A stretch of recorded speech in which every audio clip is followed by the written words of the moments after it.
Buenos días, estimados y estimadas legisladores. El día 29 de enero, una encuestadora señaló que la Asamblea Nacional tiene el 62% de aceptación de los ecuatorianos.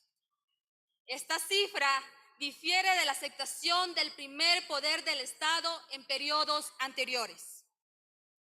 La razón de nuestra aceptación y confianza que está brindando el pueblo ecuatoriano es porque hasta el momento hemos trabajado y legislado por causas justas del país. Y eso hoy no puede cambiar. De acuerdo al informe de impacto económico del Ministerio de Finanzas, son 110 millones de dólares que se encuentran retenidos por motivos de procesos relacionados con delitos económicos. Recursos a los que el Estado podría acceder siempre que esta Asamblea Nacional le otorgue una ley que le permita decomisar eficazmente dichos bienes, sin esperar una sentencia penal previa. Con la aprobación de la cuarta ley urgente económica, la ley contra la corrupción, se promoverá el aumento de participantes en los procesos de contratación pública y por ende el Estado ahorraría un 8% adicional en comparación a los procesos de contratación en los que actualmente se presentan 1 o 2 participantes. Esto, en términos monetarios, son 32 millones de dólares. De acuerdo a la estimación realizada por la Oficina de las Naciones Unidas contra la Droga y el Delito, la riqueza de la actividad delictiva alcanza aproximadamente el 1.5% del PIB. De aplicarse este factor, en Ecuador se tiene un patrimonio de producto del crimen organizado correspondería a 1.700 millones de dólares. De recuperarse al menos el 10% de esto, se podría rescatar 170 millones de dólares. Señor presidente, pido por secretaría, por favor, se pueda reproducir las diapositivas. Proceda, señor secretario, por favor. Autorizado.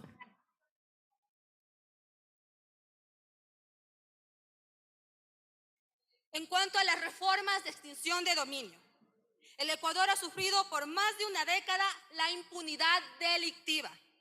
No puede ser posible, señoras y señores asambleístas, que cada día tengamos noticias en las que se nos comunica el hallazgo de fincas con depósitos de toneladas de droga, autos de alta gama, mansiones, avionetas abandonadas y hasta propiedades en territorio extranjero que son obtenidos con dinero de actividades ilícitas o no justificadas.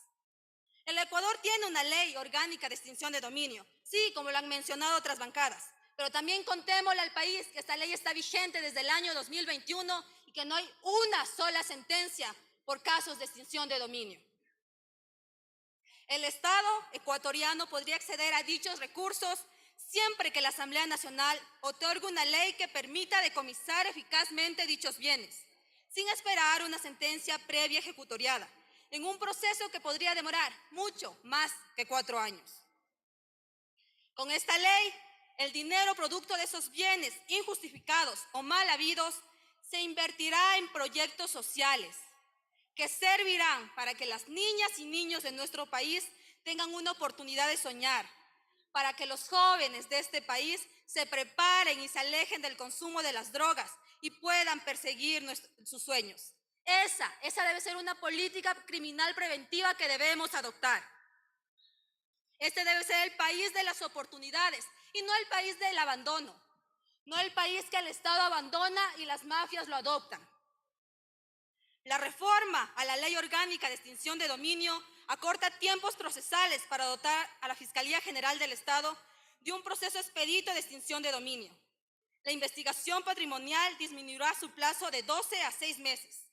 Cabe señalar que la simplificación de procesos no puede establecer tiempos no adecuados a la Fiscalía General del Estado, ya que esto causaría eventuales incidentes en el cumplimiento y podría recaer en nulidades procesales.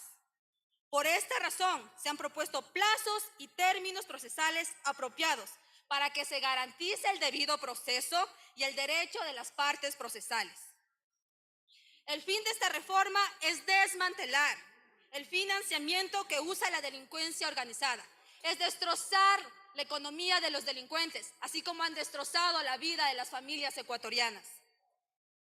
La propuesta establece nuevas medidas cautelares provisionales sobre los activos y patrimonios de la delincuencia, como la inmovilización o suspensión del poder dispositivo sobre bienes, cuentas financieras, inclusive sobre estructuras jurídicas, así como la reserva de información en la etapa previa del proceso y la oportunidad para que los sujetos procesales demuestren que los bienes investigados cuentan con sustento, origen y destino lícito. Se garantizará, repito, el derecho a la defensa y el debido proceso de los afectados. El destino de la monetización o recuperación de estos activos será destinado de la siguiente manera: el 80% para inversión social, como la erradicación del trabajo infantil y desnutrición infantil; 10% para la modernización tecnológica de la Fiscalía General del Estado; 10% en inversión en infraestructura y desarrollo social para los gobiernos autónomos descentralizados parroquiales rurales. Sí, el sector rural, ahí donde hay más pobreza. Es importante conocer que el Grupo de Acción Financiera de Latinoamérica realiza evaluaciones periódicas a los países de la región, otorgando una calificación dependiendo de la condición legal e institucional que tiene el país, en temas relacionados con el delito de lavado de activos y sus delitos precedentes, así como los procesos para recuperar los bienes o activos ilícitos. Al respecto, el Ecuador en la última evaluación salió de la lista gris del GAFILAC. Esto quiere decir que si no aplicamos las recomendaciones y los estándares internacionales, podemos volver a estar en esta lista gris. Esto tendría como consecuencia la limitación en la confianza de los organismos internacionales en el Ecuador. Este argumento hay que tomarlo en cuenta, colegas legisladores. Si no cumplimos con estándares internacionales, el Ecuador no contará con la confianza de acceder a la comunidad internacional. Esto acarrea la imposibilidad de acceder a créditos y asistencia internacional para la inversión. Nos duele en el alma ver ciertas fortunas que han sido creadas con el dolor y la sangre de las familias ecuatorianas. Nos duele saber que existen activos y bienes obtenidos en el desmedro del futuro de nuestros niños y jóvenes. Queremos enviar un mensaje claro y contundente: no más impunidad en el Ecuador. En cuanto a las reformas de contratación pública, se mantienen los ejes de transparencia y prevención. El sistema de contratación pública incorpora objetivos anticorrupción, así como la creación de una unidad especializada antilavado dentro de la misma institución. Esto obligará a reportar a la unidad de análisis financieros y económico sobre la existencia de operaciones sospechosas en los procesos de contratación pública. Con estas reformas se busca transparentar los procesos, agilitar las compras públicas que se requieren dependiendo de las necesidades institucionales, como por ejemplo, agilitar las contrataciones de obras, bienes y servicios necesarios para la seguridad y defensa interna y externa del Estado, así como poder invertir en los centros de privación de libertad del Sistema Nacional de Rehabilitación. Esto permitirá que las fuerzas del orden puedan tener todos los insumos necesarios para seguir en esta lucha contra la criminalidad que tanto daño le ha causado a nuestro país. La transparencia es una de las principales necesidades en los procesos de contratación pública.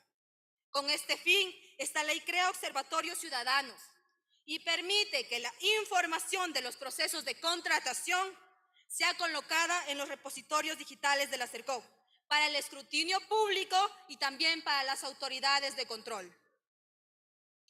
Esta ley permitirá que cualquier institución pública pueda contratar a un proveedor una vez que éste haya culminado cualquier obra o contratación previa con la misma institución.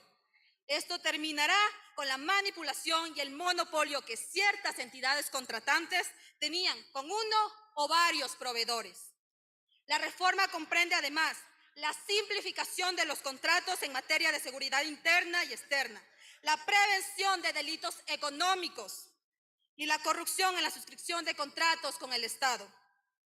Se ha precautelado la observancia de los procesos de legalidad, igualdad, celeridad y transparencia de procesos. será un aporte importante el Sistema Nacional de Contratación Pública. En el eje de seguridad, con respecto a la reforma de la Ley de Fabricación, Importación, Exportación, Comercialización y Tenencia de armas, municiones, explosivos y accesorios, esta ley determina que cualquier arma, explosivo o accesorio usado en delito flagrante o cuya importación, introducción al país o tenencia no estuviese facultado por la ley y su reglamento, será incautada, confiscada o decomisada, previo un peritaje que determine las características de este armamento. Será remitida a las Fuerzas Armadas y a la Policía Nacional, según las necesidades institucionales, para el combate del crimen organizado. Aquellas armas que no cumplan con las características necesarias para las Fuerzas Armadas o la Policía Nacional pasarán a un proceso de destrucción. En cuanto al dictamen de la Corte Constitucional, hemos escuchado de una bancada que se ha pronunciado en contra de este proyecto de ley urgente económica. Al respecto, debo señalar lo siguiente. La reforma planteada a la Ley de Extinción de Dominio acoge lo contemplado por la Corte Constitucional en el dictamen 1-24-RC/24. Los jueces constitucionales advirtieron que los legisladores debemos respetar el derecho a la propiedad adquirida lícitamente, así como el derecho a controvertir las pruebas y decisiones que sean susceptibles de recursos. Debo ser enfática en señalar que estos parámetros han sido adoptados en la presente reforma. Además de la simplificación del proceso, el desmantelamiento de las finanzas de la delincuencia organizada requiere que el procedimiento de extinción de dominio sea autónomo e independiente del proceso penal.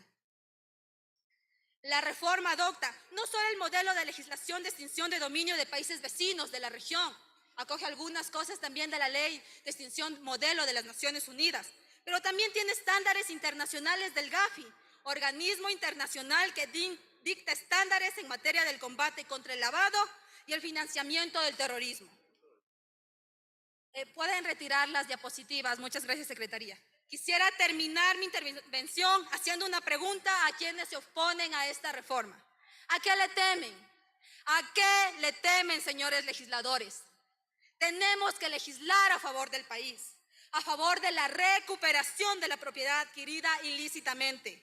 Esos recursos no deben encontrarse a disposición de la delincuencia organizada. Esos recursos económicos deben estar a disposición de nuestros niños, jóvenes ecuatorianos, que exigen oportunidades al Estado. Señores asambleístas, hagamos que el día de mañana esta asamblea sea recordada como una de las mejores de la historia. Y no por vanidad personal, sino como un sentido de unidad nacional. Eso está en nuestras manos y quedará en nuestras conciencias. Gracias, estimado presidente.